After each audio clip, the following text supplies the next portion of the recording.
Entertainment ಚಾನಲ್ಗೆ ಸ್ವಾಗತ. ನಾನು ಸಮೀಕ್ಷಾ ಶಿರ್ಲಾಲು. ಪ್ಯಾರ್ ಸಿನಿಮಾ ಇನ್ನೇನು ಕೆಲವೇ ದಿನಗಳಲ್ಲಿ ನಿಮ್ಮ ಕಣ್ಣೆದುರು ಬರಲಿಕ್ಕಿದೆ. ಬಟ್ ಪ್ಯಾರ್ ಸಿನಿಮಾದ ಒಂದು ಹಾಡಂತೂ ಈಗಾಗಲೇ ತುಂಬ ಇಷ್ಟಪಟ್ಟು ಮೆಚ್ಚಿದ್ದೀರಾ, ಕೊಂಡಾಡಿದ್ದೀರಾ. ಬಟ್ ಪ್ಯಾರ್ ಸಿನಿಮಾದ ನಿರ್ದೇಶಕರು ಯಾರು?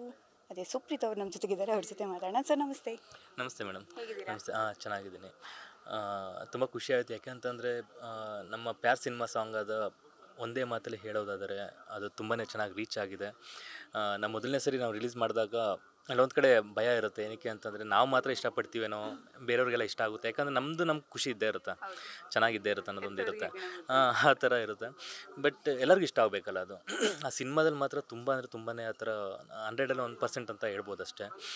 ಇದರಲ್ಲಿ ನಾವು ಇದು ಗೆದ್ದಿದ್ದೀವಿ ಅಂತ ಅನ್ಕೋಬೋದು. ಯಾಕೆ ಅಂತಂದರೆ 1 ಮಿಲಿಯನ್ ಯೂಟ್ಯೂಬ್ ಇದರಲ್ಲಿ ಕ್ರಾಸ್ ಆಗಿದೆ. ಆಲ್ಮೋಸ್ಟ್ ಎಲ್ಲ ಶಾರ್ಟ್ಸ್ ಎಲ್ಲ ಸೇರಿದ್ರೆ 5 ಮಿಲಿಯನ್ ಪ್ಲಸ್ ಆಗಿದೆ. ಇನ್ನು ಇನ್ಸ್ಟಾದಲ್ಲಿ ಬಂದಾಗ more than 100 millions plus views insta ಇದರಲ್ಲಿ ನಮ್ಮ ಈ ಸಾಂಗ್ ಬಗ್ಗೆ ವೀಕ್ಷಣೆ ಆಗಿದೆ.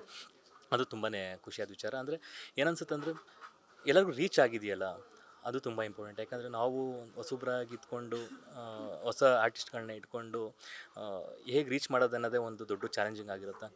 ಈ ಥರ ಇದರಲ್ಲಿ ಆಮೇಲೆ ಹಂಗಂತಂದ್ಬಿಟ್ಟು ಹೊಸ ಟೀಮ್ ಅಂದ ತಕ್ಷಣ ಯಾವುದೂ ಏನು ಈಸಿಯಾಗಿ ಆಗಿಲ್ಲ.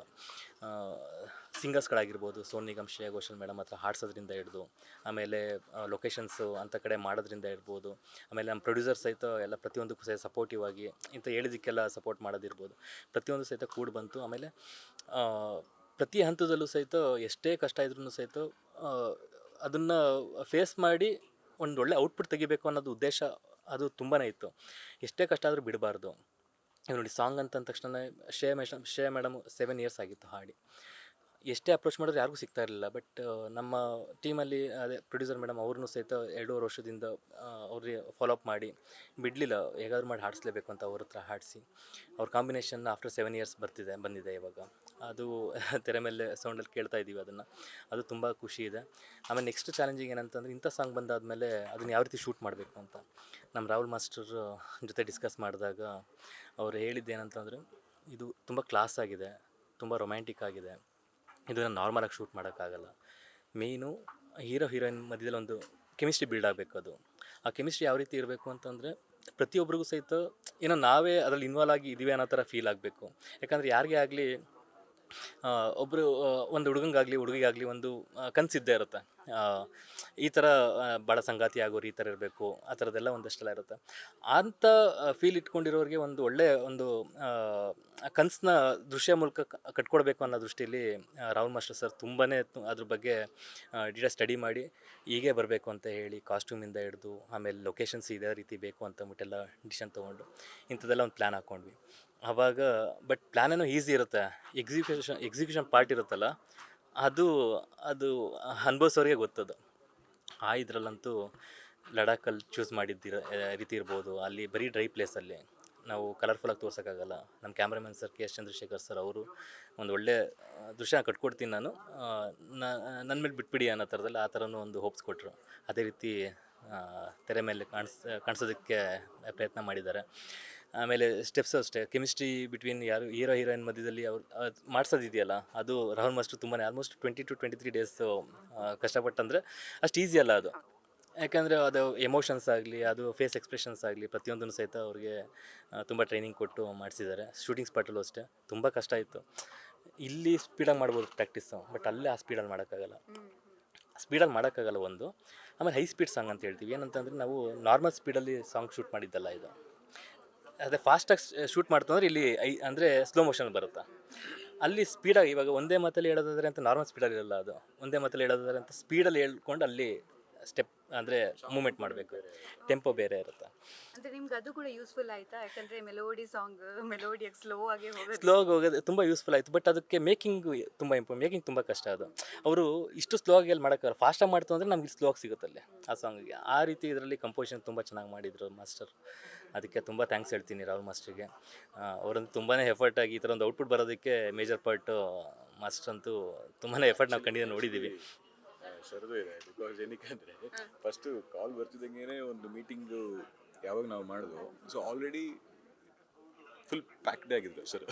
ಸೊ ಹಿಂಗೆ ಇರಬೇಕು, ಹಿಂಗೆ ಮಾಡಬೇಕು ಅಂತ. ಅವಾಗ ನನಗೊಂದು ಪಿಕ್ಚರೈಸ್ ಬಂದೆ. ಯಾವಾಗ ಡೈರೆಕ್ಟರ್ಸ್ಗೆ ಆಲ್ಮೋಸ್ಟ್ ಒಂದು ಪ್ಲ್ಯಾಂಡ್ ಆಗಿರ್ತಾರೋ, ಸೊ ಅವಾಗ ಒಂದು ಕೊರಿಯೋಗ್ರಾಫರ್ಸ್ಗೂ ಈಸಿ ಆಗುತ್ತೆ, ಬಿಕಾಸ್ ಅವ್ರ ಮೈಂಡಲ್ಲಿ ಏನಿದೆ ಅಂತ ನಮ್ಗೆ ಗೊತ್ತಾಗುತ್ತೆ.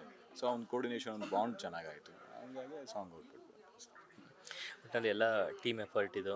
ನಮ್ಮ ಮ್ಯೂಸಿಕ್ ಡೈರೆಕ್ಟರ್ ಪಳನಿ ಸರ್ ಅವರಂತೂ ಆ ಥರ ಕಂಪೋಸಿಷನ್ ಮಾಡಿಕೊಟ್ಟಿದ್ದಕ್ಕೆ ನಾವು ಈ ಥರ ಸಾಂಗ್ ಮಾಡೋದಕ್ಕೆ ಸಾಕು. ಯಾಕಂದರೆ ವಿಜುವಲ್ ಕ್ರಿಯೇಟ್ ಆಗೋದೇ ಒಂದು ಮ್ಯೂಸಿಕ್ಕಿಂದ.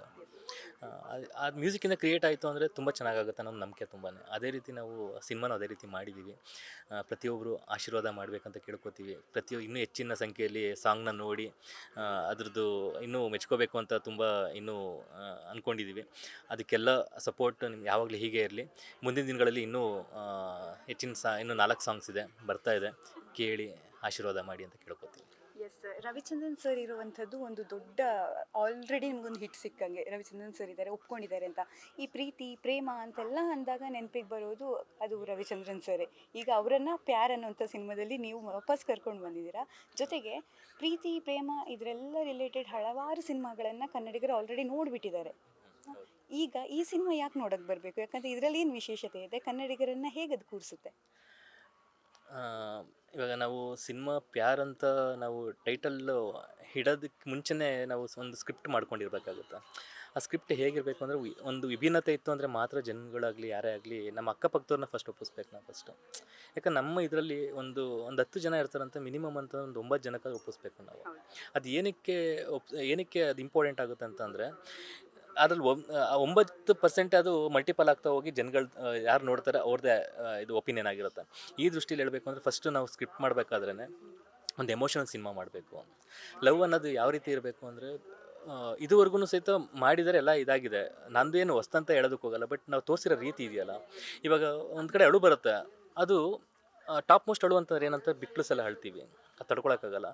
ಆ ಥರ ಒಂದು ಎಮೋಷನಲ್ ಕ್ರಿಯೇಟ್ ಮಾಡಬೇಕು ಅಂತ ಈ ಸಿನಿಮಾ ಆಗಿದೆ. ಅದು ಪ್ರೀತಿಲಿ ಮಾತ್ರ ಸಾಧ್ಯ. ಅದು ಬರೀ ಹುಡುಗ ಹುಡುಗಿ ಮಧ್ಯದಲ್ಲಿ ಆಗೋಂಥದ್ದಲ್ಲ. ಅದು ತಂದೆ ಮಗಳದ್ದು ಒಂದು ಪ್ರೀತಿ ಇದೆ, ತಂದೆ ಮಗನಲ್ಲೂ ಪ್ರೀತಿ ಇದೆ, ಆದರೆ ಹೆಚ್ಚಿನಾಗಿ ತಂದೆ ಮಗಳ ಮಧ್ಯದಲ್ಲಿ ಒಂದು ಬಾಂಡಿಂಗ್ ಇದೆಯಲ್ಲ, ಅದು ತಡ್ಕೊಳಕ್ಕಾಗದೇ ಅಂತ ದುಃಖ ಬರೋಂಥದ್ದು ಒಂದಷ್ಟು ಸೀಕ್ವೆನ್ಸ್ಗಳು ನಮ್ಮ ಸಿನಿಮಾದಲ್ಲಿ ಇರೋದ್ರಿಂದ ಅದೊಂದು ಎಕ್ಸ್ಪೀರಿಯನ್ಸ್. ಅದು ಇವಾಗ ಏನಂತಂದ್ರೆ ನಾವು ಸಿನಿಮಾ ನೋಡೋಕೆ ಹೋದಾಗ ಅಲ್ಲಿ ಏನು ನಡೀತಿದೆ ಅಂತಂದ್ಬಿಟ್ಟು ನಮಗೆ ಫೀಲ್ ಆಗಬೇಕು ಯಾವಾಗುತ್ತೆ ಅಂದರೆ, ಅದು ರೈಟ್ ವೇಲಿ ಹೋಗ್ತಿದ್ರೆ ಮಾತ್ರ.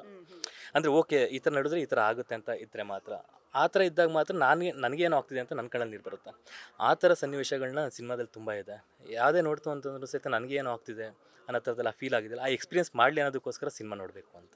ಎಸ್, ಖಂಡಿತವಾಗ್ಲೂ ನಿಮ್ಮ ಸಿನಿಮಾ ಗೆಲ್ಲಿ 2026ರ ಹಿಟ್ ಆಗಲಿ ಅಂತ ನಾವು ಕೂಡ ಆಶಿಸ್ತೀವಿ. Thank you sir. Thank you so much. Yes, thank you. ನಿಮಗೂ ಕೂಡ ವಿಡಿಯೋ ಇಷ್ಟ ಆದರೆ ಲೈಕ್ ಮಾಡಿ, ಶೇರ್ ಮಾಡಿ, ಕಮೆಂಟ್ ಮಾಡಿ. Thank you.